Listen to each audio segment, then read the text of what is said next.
O capítulo que estamos estudando este mês, como é de conhecimento de muitos de nós que acompanhamos estes encontros, é o capítulo 8, Bem-aventurados os que têm puro o coração. E hoje nós vamos nos deter um pouco mais no item escândalos. Se a vossa mão é motivo de escândalo, cortai-a. E vamos introduzir o tema a partir de algumas ideias que dizem respeito ao que iremos falar. O Sermão do Monte, como sabemos, é a mais bela página de literatura de cunho religioso no mundo, no planeta em que nós vivemos. Nesse sermão, o Mestre Jesus, falando a uma multidão assolada por toda a ordem de sofrimentos, ele, o governador do orbe, acena com o facho da esperança e da felicidade na vida futura. Suas promessas repercutem até hoje nas almas em penitência, assegurando o reino da divina justiça, do amor perfeito e da eterna verdade que se manifestam no cerne da criação. O Sermão do Monte, segundo nos diz Amélia Rodrigues, é o ômega, ou melhor, é o alfa e o ômega da doutrina cristã. Mas vamos lá, recordando os diálogos de Jesus com os seus discípulos. Vamos aqui passar, então, pela primeira advertência feita por ele. Está lá em Mateus 1. Disse o Mestre: ai do mundo por causa dos escândalos. Aliás, o mundo precisa ouvir ainda hoje essa advertência, né? É necessário que venham escândalos, acrescenta aí, mas ai do homem por quem o escândalo venha. E hoje pela manhã, minha atenção foi chamada para um fato triste de um refugiado que, tendo desembarcado lá em um determinado porto da Europa, num estado de fraqueza enorme,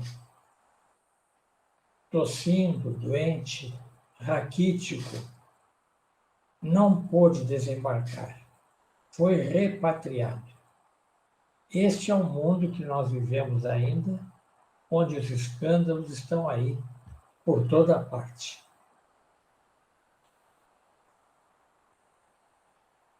Vamos à segunda advertência do Mestre Jesus. Disse ele: se a vossa mão ou o vosso pé vos é objeto de escândalo, cortai-os e lançai-os longe de vós. Evidentemente, estava utilizando uma figura de linguagem, né, da época para dar uma ênfase à mensagem que ele queria transmitir. Se o vosso olho é objeto de escândalo, arrancai-o e lançai-o longe de vós. É preferível, continua o nosso mestre, que entreis na vida tendo um só pé e um só olho, do que terdes dois e serdes lançados no fogo eterno.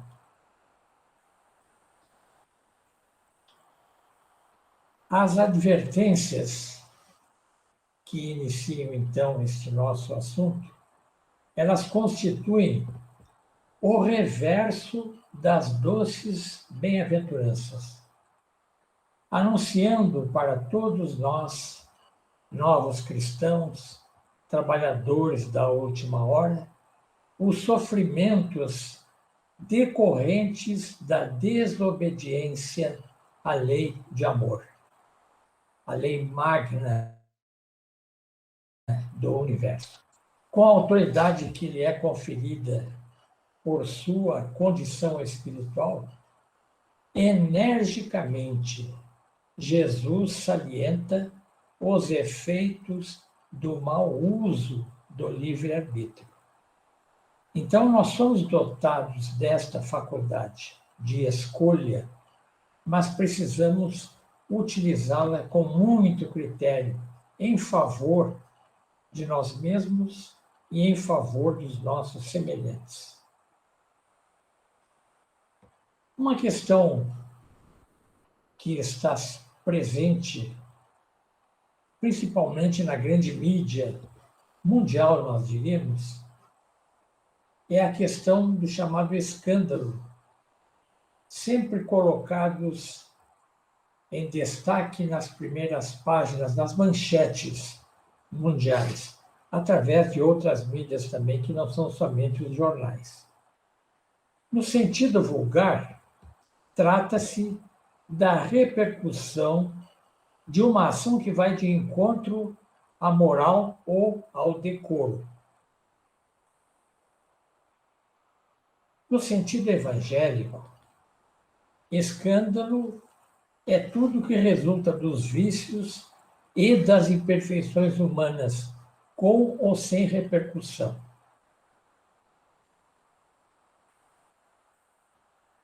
É preciso, entretanto, que haja escândalo no mundo.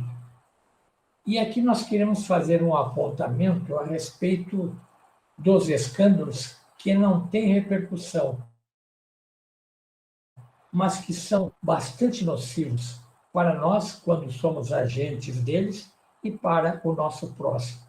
Por exemplo, os maus pensamentos, a calúnia, a falta de respeito com a liberdade de pensamento, enfim, a inveja, o ciúme, todos esses elementos que não são propriamente tangíveis, mas que constituem escândalos da alma e que trazem, como já dissemos, seríssimos prejuízos. Mas vamos então agora comentar um pouquinho sobre esta questão. É preciso que haja escândalo no mundo. Sim, nos dizem os bons espíritos, como decorrência das imperfeições humanas. Como nós sabemos, nós vivemos num planeta de provas e expiações. O planeta de provas e expiações se caracteriza por ser habitado por espíritos imperfeitos, com pouca evolução moral. Então, o escândalo prolifera naturalmente em decorrência desta população. Torna-se ele, o escândalo, um mecanismo de punição para uns e de provas para outros.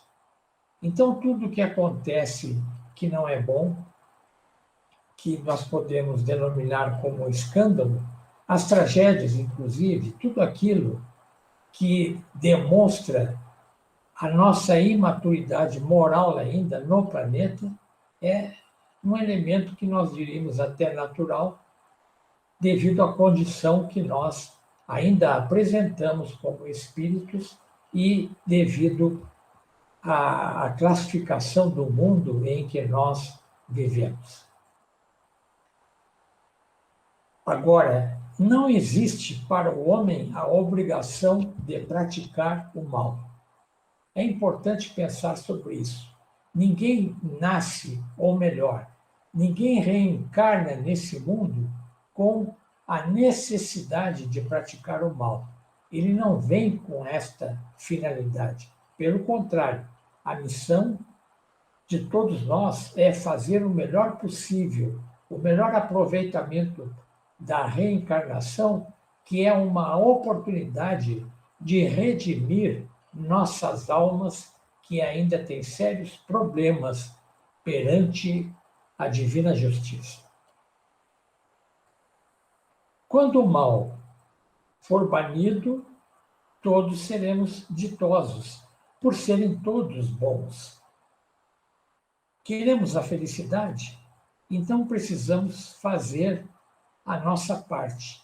Precisamos vencer as nossas más inclinações, as nossas tendências para provocar escândalos no mundo, dando maus exemplos para os nossos semelhantes.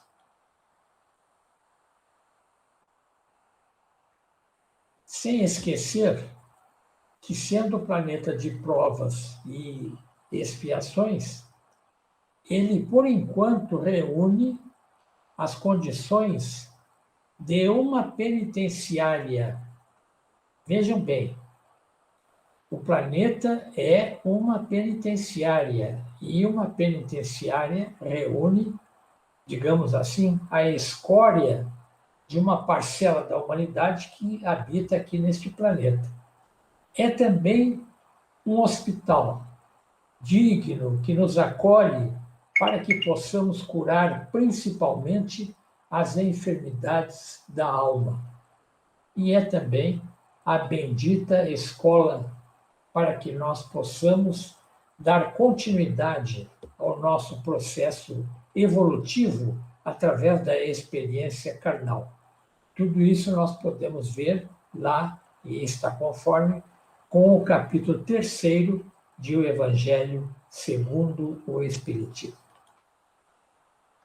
Nada mais natural, no entanto, que, por sermos espíritos imperfeitos, pratiquemos ainda toda sorte de torpezas e que recolhamos, em consequência, o resultado daquilo que ainda semeamos. Uma questão que se coloca interessante é esta que diz respeito se é digno de pena aquele que provoca escândalo, ou seja, o agente do mal. A resposta é sim. E nós encontramos lá no capítulo do Evangelho uma mensagem de uma rainha de França, Rainha Elizabeth, no capítulo 11. O título dessa mensagem é Caridade para com os criminosos. E nós precisamos ler e meditar, porque é muito fácil apontar o dedo para aqueles que cometem escândalos notáveis. Mas todos nós, de certa forma, estamos nesta mesma condição ainda. Por isso estamos internados nesta prisão cósmica. Aquele que causa escândalo serve de instrumento, é bom lembrar, à providência divina que utiliza das suas más tendências para aplicar corretivos àqueles que erraram no passado, ou mesmo nesta encarnação. Voltemos agora às figuras utilizadas por Jesus se dirigindo aos discípulos quando ele fala sobre cortar pés, mãos, no sentido alegórico, evidentemente, porque seria um absurdo se isso fosse tomado ao pé da letra. Todos nós seríamos candidatos à mutilação. Significa que cada um precisa necessariamente destruir em si toda causa de escândalo, isto é, de mal. Se nós conseguirmos fazer isso em nós mesmos, já estamos prestando um serviço a essa parcela da humanidade que habita o planeta terrestre.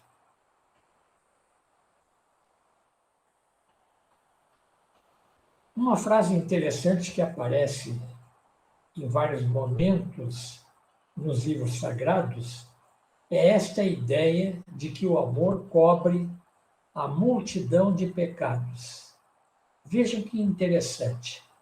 O amor cobre a multidão de pecados, ensinou Jesus, o que é relatado pelos apóstolos. Aprendemos também, estudando os evangelhos, que a dor, ela é o remédio, vejam bem, é a medicação salutar dos desvios morais mais agudos da alma humana. Essa dor, sofrimento, ele pode ser substituído paulatinamente pela vivência do amor. Quando o paciente se torna dócil às recomendações do divino médico das almas, Jesus. Daí, a recomendação tão sábia da doutrina espírita e que nós não podemos esquecer. Fora da caridade não há salvação para nós, habitantes deste planeta.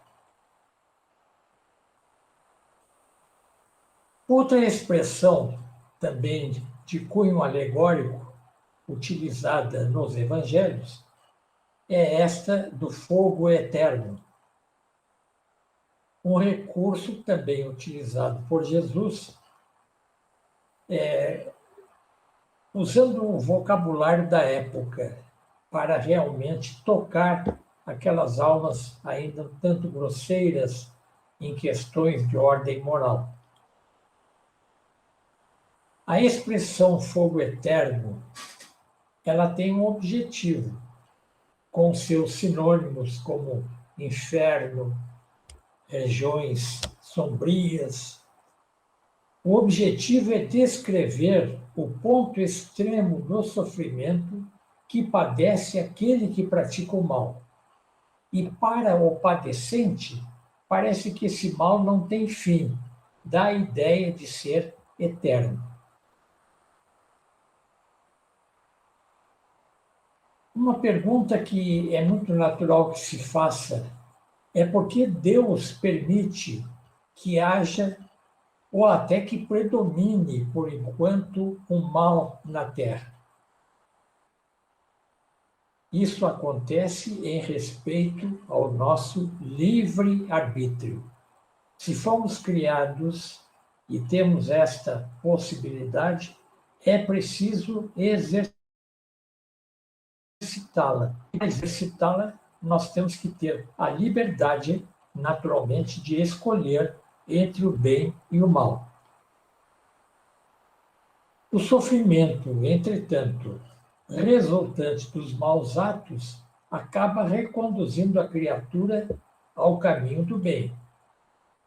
É assim que Deus, onipotente, tira do mal o bem de que nós todos necessitamos.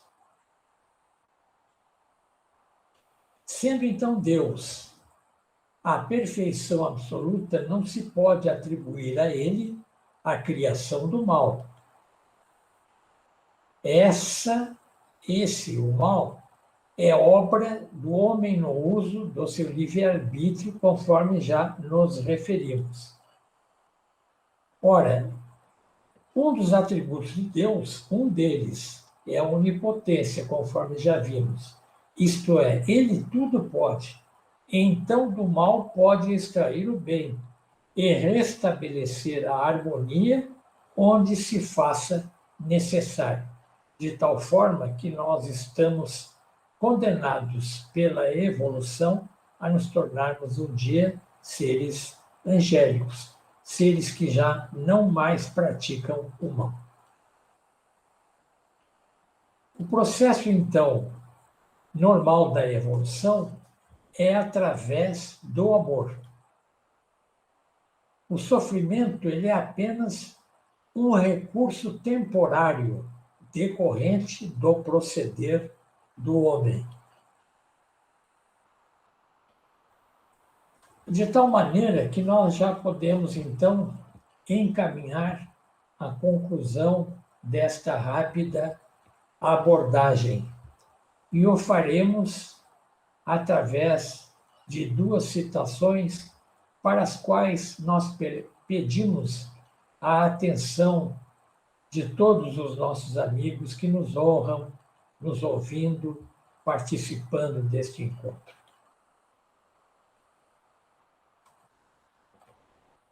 Quando se opta pela situação enfermiça, nos ensina um espírito que a seguir declinaremos o seu nome.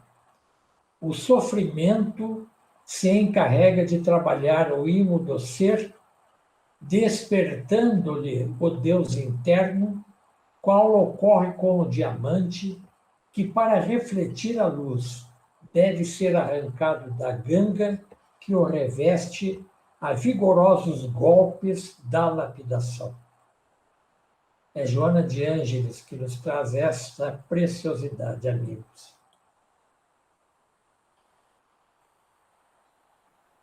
E Emmanuel diz para nós, num excerto de uma de suas mensagens: sim, bem-aventurados os que esposam o bem para sempre, porque semelhantes trabalhadores da luz sabem converter a treva em claridade, os espinhos em flores, as pedras em pães e a própria derrota em vitória, criando invariavelmente o céu onde se encontram e apagando os variados infernos que a miséria e a crueldade inflamam ainda na terra para tormento da vida. Aqui é a referência para que possam depois buscar e aprofundar um pouco o pensamento deste grandioso amigo. Obrigado pela atenção de todos e até mais ver.